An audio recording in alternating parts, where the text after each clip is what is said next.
the number of integers between 100 and 1000 having the sum of their digits is equal to 14. आपको वो सारे number निकालने हैं जो 100 और 1000 के बीच में है and their sum of digits is equal to 14. तो इसके स्टूडेंट्स मल्टीपल केसेस बनेंगे. मान लो जो नंबर आप निकाल रहे हो उसका नाम कुछ ABC है, ठीक है. ये 3 डिजिट्स है उसके. तो हम इसमें स्टार्ट कैसे करेंगे? सबसे पहले A की वैल्यू आप 1 फिक्स कर दोगे, फिर A की value 2 and then B plus C की वैल्यू फिर 13 आनी चाहिए. यहाँ से B प्लस C की वैल्यू 12 आएगी. तो इस तरह से जो इक्वेशन बनेगी ना, और आगे हम इसको कंटिन्यू करेंगे A की वैल्यू 9 तक, और उसमें B प्लस C की वैल्यू फिर 5 आएगी. तो ये जो इक्वेशन बन रही है ना B प्लस C वाली, इसके जितने सॉल्यूशन बनेंगे उतने ही इस पर्टिकुलर केस के नंबर्स बनेंगे. तो ये तरीका रहेगा इसका. सबसे पहले आप देखो A की वैल्यू में फिक्स कर रहा हूँ केस 1 A इक्वल टू 1, तो 1 से स्टार्ट होने वाले नंबर. तो यहाँ पर B प्लस C की जो वैल्यू होगी, टोटल नंबर्स का सम तो 14 है, एक ऑलरेडी आ चुका है, तो B प्लस C 13 होना चाहिए. अब स्टूडेंट्स मैं यहाँ पे आपको थोड़ी सी थ्योरी बता दूँ. जो ये इक्वेशन होता है ना x1 प्लस x2 प्लस, मान लो r वेरिएबल हैं, इन सब का सम n है, तो इसके जो नंबर ऑफ़ सॉल्यूशंस का फॉर्मूला आपने पढ़ा हुआ है n plus r minus 1 divided by r minus 1. ये फॉर्मूला अभी यहाँ पे नहीं लग सकता इस वाले केस में. क्यों नहीं लग सकता? क्योंकि इसमें जो कंडीशन होती है वो ये होती है कि जो xi है ना, उसकी वैल्यू 0 भी हो सकती है और 0 से बड़ी हो सकती है कोई भी, है ना. 0 से बड़ी कोई, मतलब जैसे 10, 11, 12 ऐसी सारी वैल्यूज़ आ सकती हैं. लेकिन आप स्टूडेंट्स यहाँ पर देखो जो ABC हैं वो तो डिजिट्स हैं ना, ये 0 से लेके 9 तक ही वैल्यूज़ ले सकते हैं.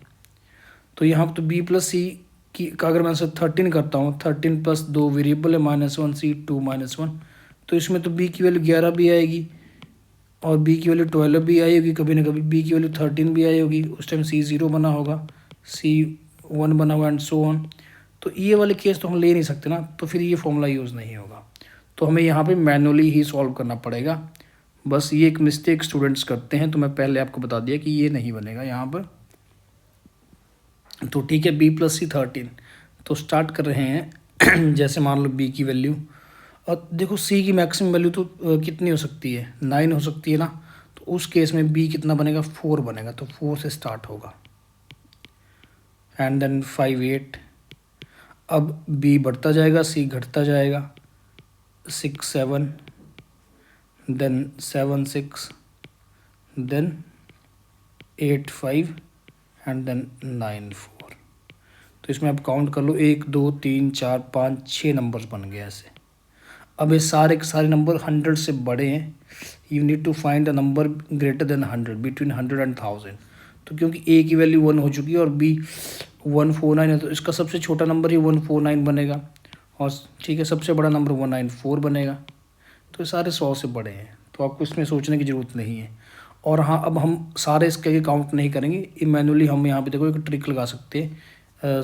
4 से 9 तक B की रेंज जाएगी ना, तो टोटल 6 ही नंबर बनेंगे, है ना. 4 और 9 के बीच में 6 नंबर होते हैं, तो डायरेक्टली कर सकते हैं इसके आगे से.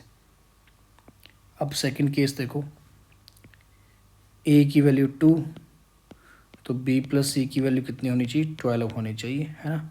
अगर B प्लस C की वैल्यू 12 है, देन B स्टार्ट कर सकते हैं हम 3 से, और C की वैल्यू 9 होगी, और ये वैल्यूज़ डायरेक्टली कहाँ तक जाएंगी? B की वैल्यू 9 भी तो रहेगी और C 3.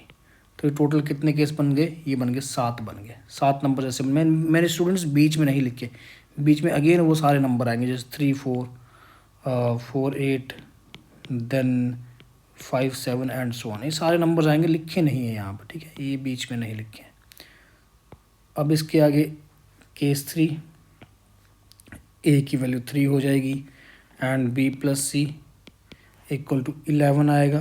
केस 4 बनेगा जब A की वैल्यू 4 रही होगी, तो B प्लस C की वैल्यू 10 आएगी एंड सो ऑन. ए की वैल्यू 5 कर दी तो बी प्लस सी की वैल्यू 9 हो गई है ना। 6 ए की वैल्यू होने 6 करी तो बी प्लस सी की वैल्यू 8 आएगी। टोटल 14 भी तो करना है।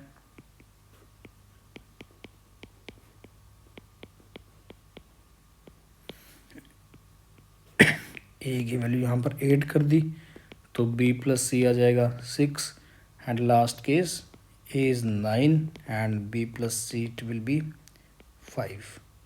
तो इनमें से कुछ वाले जो होंगे ना वो हम इससे भी सॉल्व कर सकते हैं, देखेंगे हम कौन से वाले। लेकिन पहले ऊपर वाले सॉल्व कर देते हैं। बी प्लस सी 11 तो स्टार्ट होगा 2 9 से लेके 9 2 11 और आखिरी में जाएगा 9 2 तक। तो टोटल कितने बन जाएंगे? 8 नंबर बनेंगे 2 से 9 तक। अब ए प्लस तो बी प्लस सी 10 है तो 1,9 से स्टार्ट हो रहे हैं और इसका आखिरी नंबर आएगा 9 1। तो ये टोटल 1 से लेकर 9 तक सारे 9 नंबर आ गए, ये 9 ही बन गए। अब बी प्लस सी की वैल्यू 9 है स्टूडेंट्स। तो यहाँ पे आप देखेंगे 09 से स्टार्ट होगा और 90 तक जाएगा। लेकिन आप यहाँ पे फॉर्मूला भी लगा सकते हो क्योंकि अब जो बी है ना बी यहाँ पे 0 वैल्यू भी ले सकते हो और मैक्सिमम 9 सारे के सारे। अगर हम देखें जो बी और सी है ये तो बिलोंग कर रहा है ना इस सेट को 0 1 9।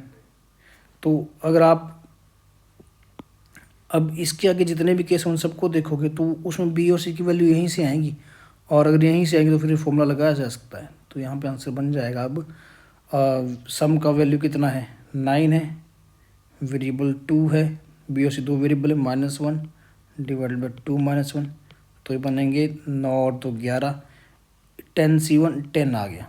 सिमिलरली हेयर सम इज़ 8 तो 8 + 2 -1 C2 -1 तो ये 9 C1 आ गया, 9 आ गया। ठीक है, तो इसके आगे से सिमिलरली 8 आएगा, फिर आएगा 7 देन 6।